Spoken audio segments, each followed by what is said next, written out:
Yeah, we got a spot out here we can inspect the south. Saturday night.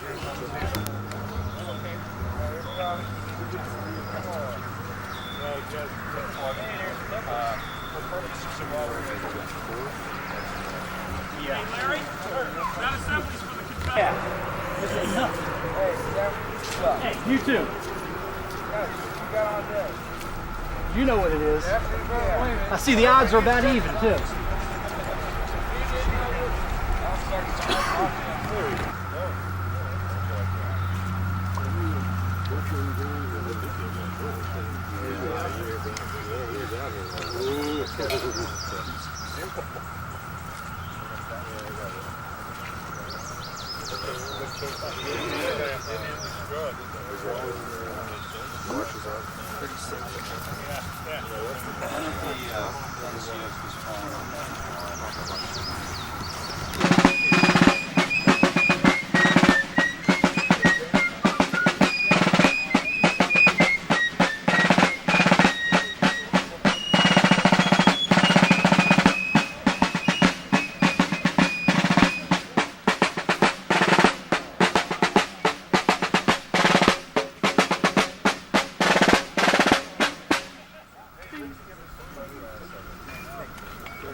Well, I've got both in the wilderness and the Got a notch on the one that's, I don't know the one that's on the cover of the sack. tumbler. Oh, yeah, okay. It's causing just a slight, right there. That's the other one. There's a slight hesitation. I've got them out, down my car, both of them. Right there, see where it's catching. Yeah, I'm sure you haven't noticed it. Yeah, but it's very slight. But I don't know why. I got enough water hanging junk now. Just a little bit. I don't feel like I would take it to. I got the red devils on the outside. Yeah. I'm not capable of doing that kind of thing. It actually needs just a even know why I shave bothered filed off of it. They actually disassemble the lock. There may be I'm somebody. not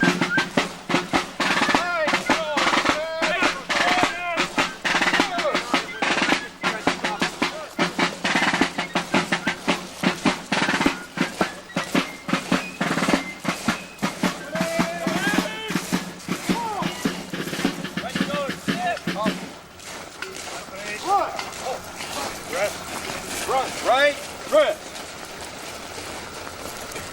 Front.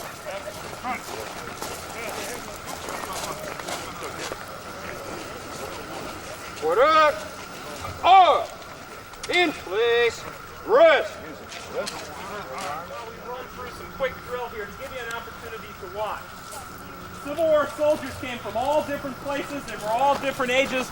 But one thing soldiers from the time of Caesar on have done, and that is learn to drill. Drilling, by the way, is not merely the job of learning how. Right, sir.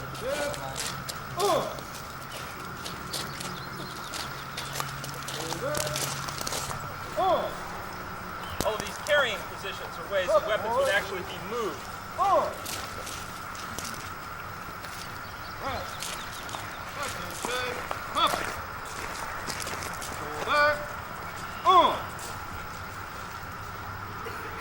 Trail.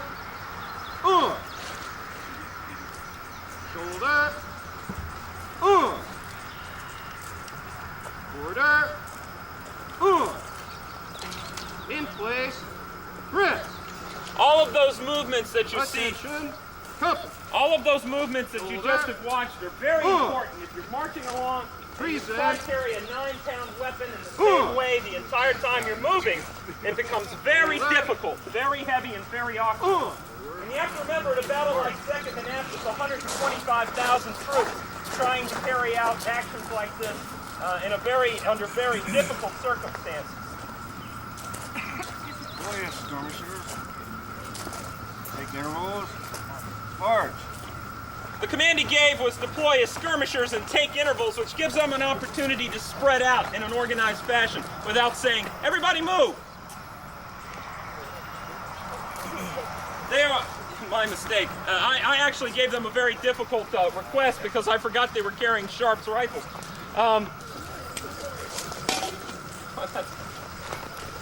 Now these guys are really good sports.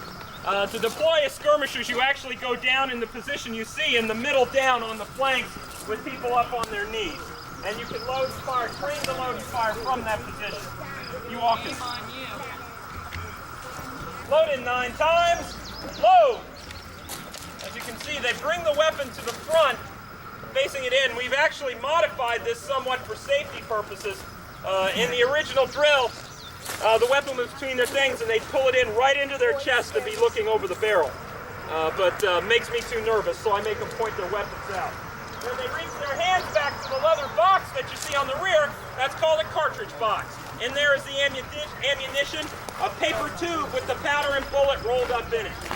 Handle, cartridge. They remove a cartridge and place it up next to their feet, but they do care whether you load your weapon. Charge, cartridge. They actually pour the cartridge, the powder down the barrel, place the bullet in the top of the muzzle, draw, rammer. It's a ramrod that you see, and they'll actually use that to ram cartridge, forcing it down, forcing everything down all the way to the breech of the weapon. Return, rammer. You don't want to forget to return the rammer, because if you don't, you fire it down the field, you've turned an elegant weapon into a 9.5-pound club. It can't be loaded in the other small pouch that you see, which is called a cap pouch. In there is a little brass top hat with a chemical compound that causes a spark when it's struck. They place that on the cone, on the weapon. It has a little hole that goes down to the powder that was rammed all the way back down. Ready? Aim. Fire, boom, recover. Shoulder, arm. Order, arm. In place, rest. And that is the process of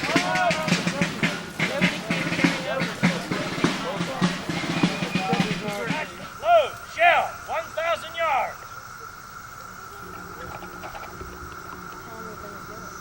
There are 3 types of the most common type of cannon in the field artillery.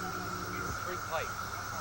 The 12-pound Napoleon, smoothbore weapon, 10-pound Parrot, which you see the detachment working right now, and a 3-inch Hornets rifle, which is this gun on the left.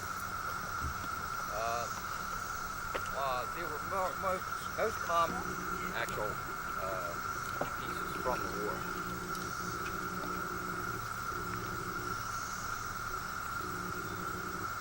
And we'll describe a little later what pieces of the duties of the cannoneers are.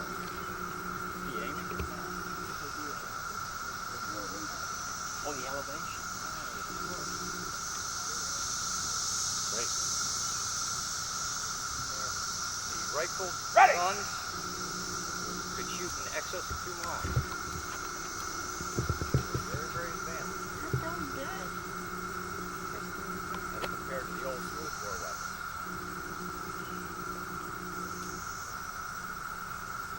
Fire!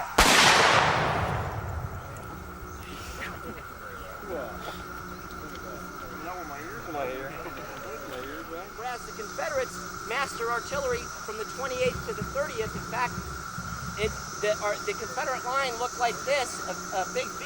They had a very large mass of artillery in the apex of that V that allotted infantry coming across. And again, Union artillery was not able to mass to be able to shoot at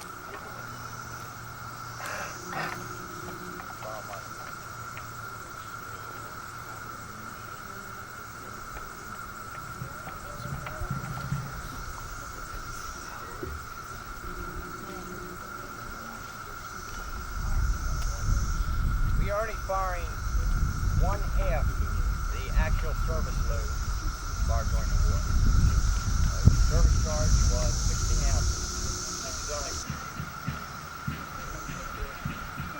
Ready! Punch a hole in the powder bag now. Number 3 man with a pick.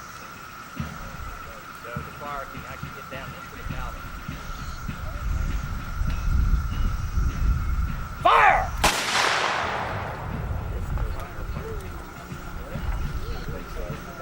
Number 2, ceasefire.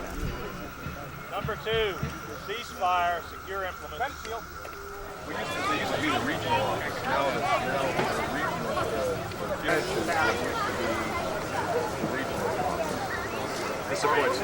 National Battlefield Park today. This is a very big day for us because we're opening our new visitor facility and our new headquarters on Stuarts Hill. We're hoping that this will be the beginning of a major emphasis. The former chief historian of the National Park Service is called Annie Snyder, the angel of Manassas Battlefield, and we all feel that that is a very appropriate name for you. You have it all wrong. I'm not responsible for this. Hundreds of thousands of Americans are. As Churchill said at one time, the nation has the lion's heart. I was fortunate to be able to give the roar. Thank you very much. Superintendent Sutton, Ms. Snyder, Mr. Willick, Mr. Stewart, honored guests and visitors from near and far. On behalf of Mr. Bob Stanton, the Field Director for the National Capital Area and for the entire National Capital Area System Support Office, I want to thank all of you for coming out on this exciting morning for the opening of this new contact facility. 134 years ago, the Second Battle of Manassas broke forth upon these gentle fields and quiet dells with unimaginable fury. You probably know that Jeb I rode around the Federal Army, and we have Jeb VI that is circling the Federal forces here. So I'd like to recognize Jeb VI first. If his grandmother, Mary Louise, could help, or maybe his dad, Jeb the...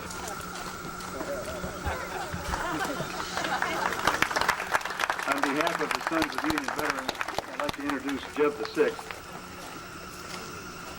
And his dad, who just lifted him up here, if you could raise your hand there, Jeb V, who is a distinguished Army orthopedic surgeon at Walter Reed Hospital. Has a interesting background in terms of military service and service to the community. Jeb is currently a certified financial planner and broker for the Branch Cable Company in Richmond, Virginia. Ladies and gentlemen, it's a pleasure to be here today, and particularly a pleasure to be with Annie Snyder again, who has been so influential in making all this happen over the years. I think General Stuart would be very proud for Sons of Union veterans and Sons of Confederate veterans to gather together at a place like this to honor the brave deeds on both sides that were performed. Bravery was not gray or blue. Service for a cause deeply believed in was not gray or blue. These were men who were dedicated to a mission, dedicated to their country, or their country as they perceived it, and who fought with a valiant effort that has been unequaled in American history. I'd like to talk just a few minutes about General Jeb Stuart. Organizing group of the Friends of the Manassas Park. We have a token of our appreciation that we'd like to present to you.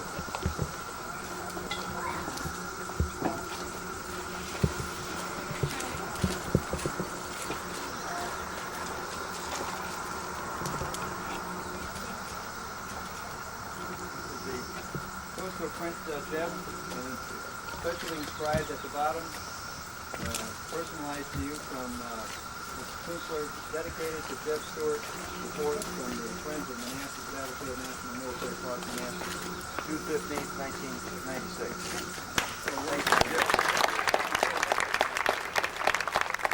We didn't have a chance to put him on the program. His name is Dan Patterson, which you might wonder what the connection is. Dan Patterson is the great-grandson of James Longstreet, who led the other wing of the Confederate battle, who overran the, I don't see any 5th New York Zouaves here, but overran them on August 30th, 1862. Dan?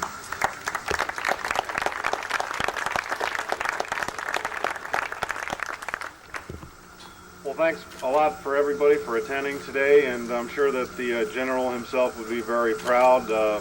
Without any other speeches prepared by myself, I guess that's all I have for you. Thanks a lot.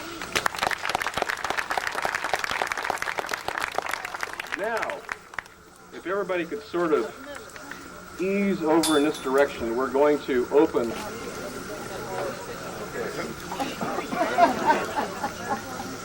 Okay. Are you going to go inside so people can see you? Open the Visitor Center for 2nd Manassas, starting right now.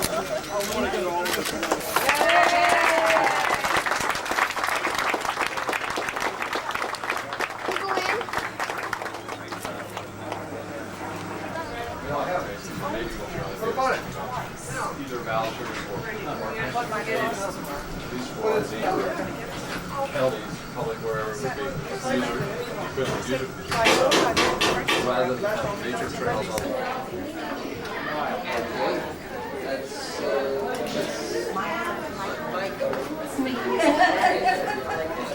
Michelle. Everybody says Michelle, Michaela, everything but Michael, but Michelle. Yeah. Michael. People would say my mother wanted to wake up.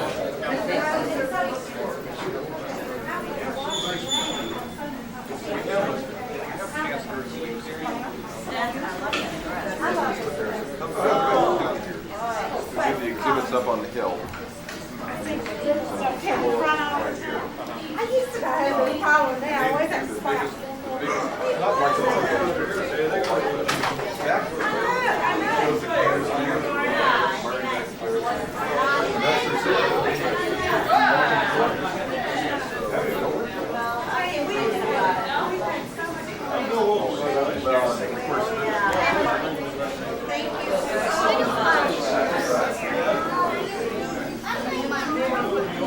You can take one of the. I bet Daniel would I was surprised that we didn't see some people that we did here. I am too. Well, the 42nd.